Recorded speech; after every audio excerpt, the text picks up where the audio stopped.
જય ગૌ માતા.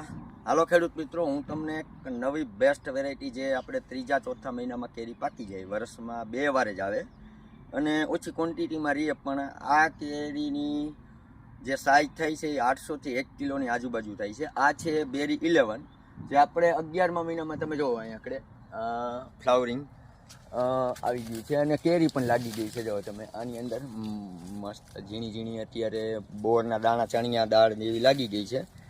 અને આ આંબામાં આપણે કલમ કરવા લઈ છીએ એટલે ડોકા એટલે એનો ગ્રોથ થોડોક વિખાઈ ગયેલો છે અને જબરજસ્ત આનો બેરી 11નો ટેસ્ટ છે અને વર્ષમાં 2 વાર આવે છે. આપણી પાસેથી ગયા વર્ષે અમુક આપણે ટેસ્ટ કરવામાં આપણે ટેસ્ટ કરી હતી એટલે આનો ટેસ્ટ પણ સારો છે અને 800 ગ્રામની આજુબાજુ આની ફ્રૂટ સાઇઝ થાય છે અને વહેલી પાકે છે અને એક મોડી આવે છે. એટલે બે ખેલે આપણને છે ને બેનિફિટ સારા મળે છે.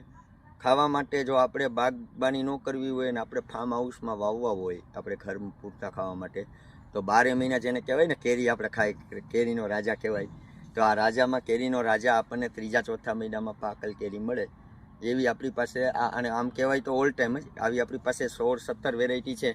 એમાંથી હજી હું તમને બીજી વેરાયટીને ઇન્ટ્રોડક્શન આપીશ જે વર્ષમાં 2 વાર આવે ને વહેલી આવે, જે જબરજસ્ત આઈટમો છે. તમે આપણી ચેનલને ફોલો કરી રાખજો એટલે તમને હરેક કેરીના વિડીયો, તમને અલગ અલગ વેરાયટીના આપણી પાસે 100 કરતાં વધારે કેરીની વેરાયટી છે અને એના બધાયના આપણે વિડીયો મિક્સું. અને અત્યારે મેજોરિટી ફ્લાવરિંગ આપણી પાસે ઓલ ટાઈમ છે, એની અંદર બધામાં ચાલુ થઈ ગયું છે, ઝુમખાવાળીથી લઈને બધી.